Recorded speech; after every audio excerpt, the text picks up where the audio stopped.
Hi, my name's Daniel Kirkendall. I'm the Associate Minister at Forsyth Church of Christ, and I'm here today just to give you a word of encouragement. I want to talk about a passage or a scripture or a verse that many of us have heard before. If you've never heard it before, I encourage you to go check out this verse and the verses that surround it. It's in the book of Galatians, chapter 2. The book of Galatians was written by the Apostle Paul, and he says in chapter 2, verse 20, that he says this. He says, I've been crucified with Christ. Yet I live. It's not I that live, actually, but it's Christ who lives in me. And this life that I now live, I'm going to live by faith in the Son of God who loves me and gave himself for me. It's kind of a wordy verse and it bounces back and forth, but the concepts I think are pretty simple to understand. And what Paul is saying is in essence, he's saying, when I became a Christian, I died to myself. I died to my desires. I died to my temptations so that Christ could live through me. And I'm dedicating my life to telling other people about the salvation that can only be found in Jesus Christ. So that's what he's saying. And it's a message I think that resonates to this day. Um, but he's saying it to a church.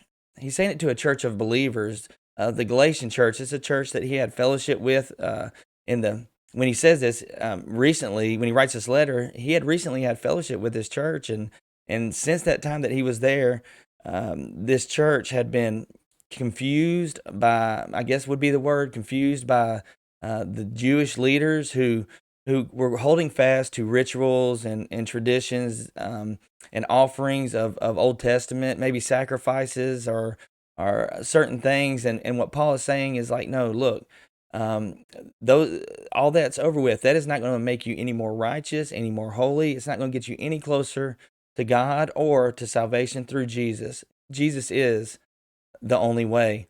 And I love that message because I think a lot of times we can be confused in the same way. We think that we have to reach a certain qualification before we can approach the throne of Jesus and ask for his forgiveness or ask for his grace. But here what he's saying is, no, that's the good news. That's the gospel that I'm preaching to you. If you and he even says in this book, like, if you hear any other gospel, if you hear someone preaching anything else that you have to do besides believe and have faith in Jesus, then it is not a gospel worthy of listening to. Jesus is the way, is what he's saying. If Jesus is who he said he is, and if he did what he accomplished, if he accomplished what he said he was going to accomplish, then there's no other way for you to reach salvation or earn salvation. He goes on to say that this is going to, that faith, he talks about it in this verse, but he says that faith that you now have is going to compel you to live a certain way, not the other way around. You don't live a certain way to earn something from Jesus. That's the point of grace, and that's what he's talking about here. And so that's his relationship with the Galatian church. That's his message, and he kind of solidifies it by talking about his experience that we read about in the book of Acts when he's traveling to a city called Damascus, and he's actually going to arrest some Christians who were preaching that Jesus is the Son of God. And he has this moment where he's blinded by Jesus, and Jesus talks to him and introduces himself, and he says, look, I am who I said I am, and I did what I promised I would do. And when Paul comes to that realization, it changes everything in his life. And that's why he's saying what he says in verse 20. Once he came to that realization, he says, I've been crucified with Christ. And it's not I who live now, but it's Christ who lives in me.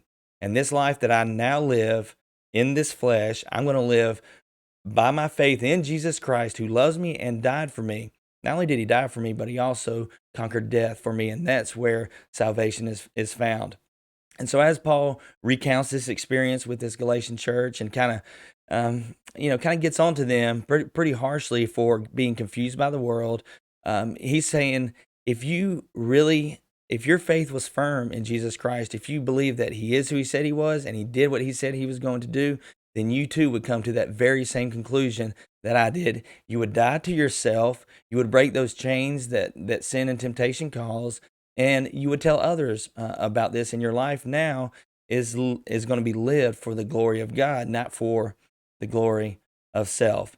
And so I think that's the challenge we face today. Not only making that decision, but seeing through the distractions and the confusion that the world can cause us.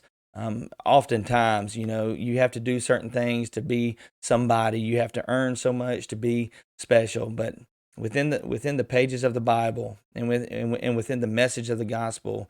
You are special because God created you special, and He is calling out to you and wants to save you, not because of you, but because He created you and He loves you. I hope at some point this week, maybe you get a chance to go look through the book of Galatians, read chapter 1 and 2. You can keep going through 3, 4, 5, as long as you want to. But this verse is found in Galatians chapter 2, verse 20, and I think it can be a very encouraging and empowering a message. Thanks again for being here.